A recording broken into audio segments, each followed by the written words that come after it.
Welcome to the deep dive. Today, we're diving into something that touches so many of us really personally, anxiety. Hmm. What's actually going on when we feel that, that tightness, those racing thoughts?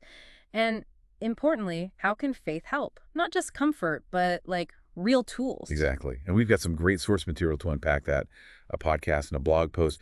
Both look at it from, the clinical side, but also through the lens of faith. Right. Our mission today is to get past just the word anxiety. We want to understand it as a natural human response, maybe one that's gone a bit haywire. And then explore how faith offers real practical ways to manage it. We'll touch on the body's alarm system, how faith and psychology connect, and specific things like prayer, gratitude. Mindfulness, community, all of that.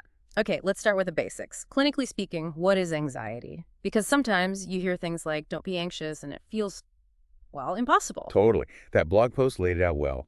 At its core, anxiety is the body's built-in alarm system. Fight, flight, or freeze. Ah, okay, that's survival instinct. Exactly. It's ancient, designed for immediate danger. Yeah. But the thing is, in our modern lives, that alarm can get triggered by, well, everything. Work stuff, parenting, just expectations. So it gets stuck on, like one of the sources said. Yeah, precisely. It's signaling danger constantly, even when there isn't a lion chasing you. And that shows up physically, doesn't it? It's not just worry. The blog post mentioned irritability, Yeah. restlessness. Difficulty concentrating. Yeah, and the racing heart, the sweating, tense muscles, you feel it. Absolutely.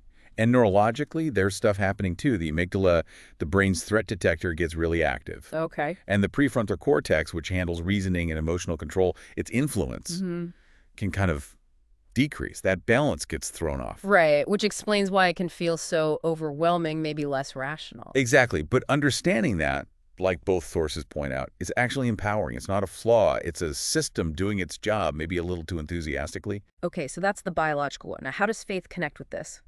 Because I think that podcast snippet really hit on something important. Anxiety isn't necessarily a sign of weak faith. That's such a critical point. It's more like a signal. And faith gives us a powerful framework for understanding and responding to that signal. How so? Well, faith practices can seriously boost our coping skills. They offer meaning, purpose, hope, and the community aspect. That's huge for support. Yeah, that makes sense. Your beliefs shape how you see the world, right? Which Yeah. can be incredibly comforting when things feel uncertain or scary. Definitely. It can help answer those big why questions that sometimes fuel anxiety about the unknown. And prayer came up a lot in both sources. The blog mentioned research linking it to lower anxiety, better mood. Even that short grounding prayer in the podcast seemed really practical. Yeah, prayer's powerful on a few levels. Psychologically, just the act itself can shift your focus away from the worry, connect you to something bigger.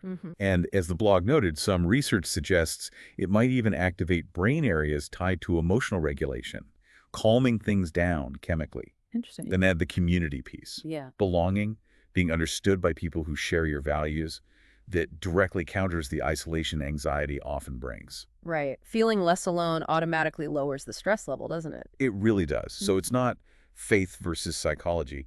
It's about how they work together, giving us a really robust toolkit. Okay, let's get into those specific tools. Prayer and meditation were prominent. We talked about prayer, but what about meditation? Specifically, mindfulness meditation. How does that work? Yeah, it's fascinating because these ancient faith practices are now getting a lot of backing from psychological research. Prayer connects us outward, to hope, to the divine, maybe to community. Right. Mindfulness meditation is more about training your attention inward to the present moment, noticing your breath, your thoughts, feelings, but without judgment. Without judgment. That sounds key. It is. It helps break that cycle of anxious rumination, just getting stuck in worry loops. You learn to observe the thought. Oh, there's an anxious thought, instead of getting swept away by it. And the sources mention simple ways to do this, right? Like focusing on your breath. Exactly. Or even guided imagery based on your faith. It Yeah. doesn't have to be complicated. Yeah, like that quick prayer from the podcast. Just a few breaths, a few words. It seems doable, fitting it into the day. Absolutely. It's about cultivating that presence more often. A quick prayer in line, mindful breath before a meeting, reflecting on a verse. These small pauses disrupt anxiety's momentum. Okay. Another big one from the blog post was gratitude. How does that work against anxiety? It feels simple, almost. It seems simple, but it's quite profound.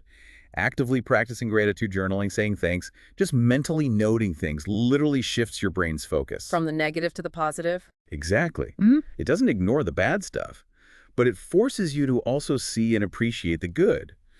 And the research mentioned is compelling lower anxiety and depression linked to regular gratitude practice. It's like cognitive retraining. Training your brain to see the good. And what about expressive writing? That was mentioned too. Yeah, that's like taking gratitude deeper, writing about why you're grateful, exploring those positive feelings and experiences. It reinforces them, maybe gives you new insights. And it can be cathartic too, I imagine, getting it out on paper. Definitely.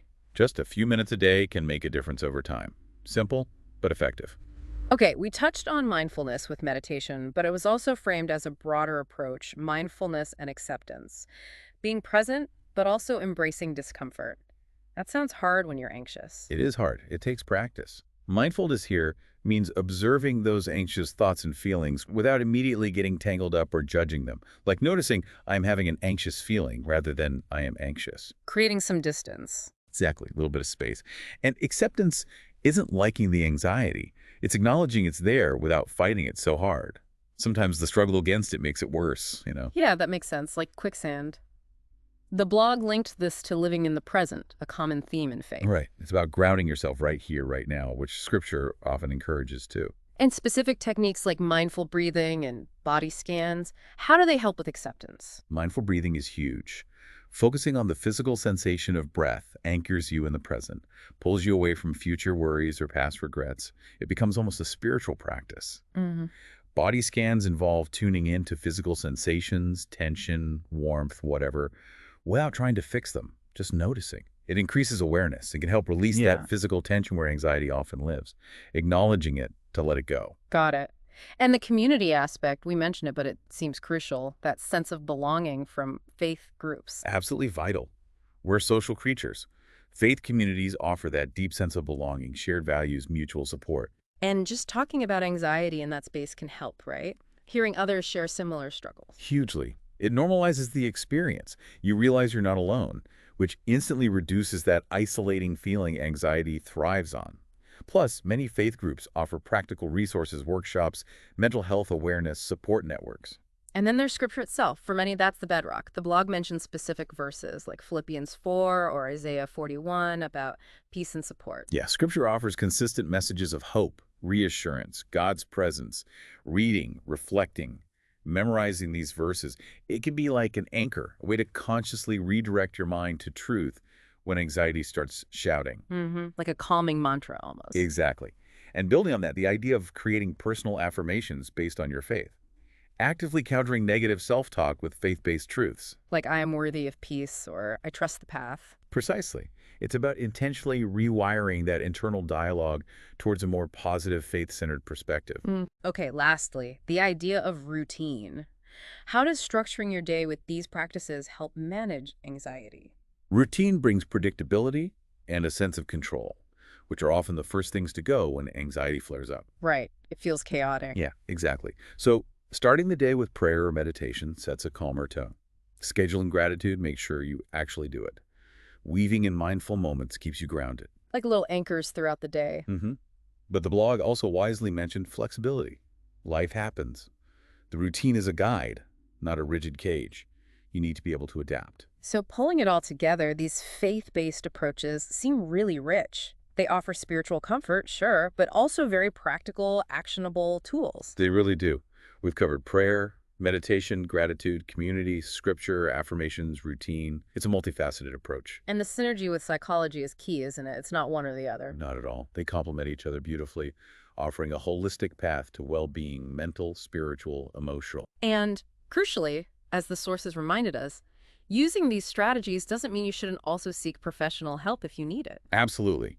Mental health professionals, support groups, these are incredibly valuable resources. It's often an and situation, integrating all forms of support. Yeah, it's about building the most comprehensive toolkit possible for your own well-being. Exactly. Embracing everything that can help nurture your mind, spirit, and emotions. So as you, our listener, reflect on this, maybe think about which of these practices resonate. What feels like something you could explore? Remember the strength that comes from combining faith, wisdom, and psychological insights. Maybe just consider, What's one small step you could take today towards integrating one of these practices?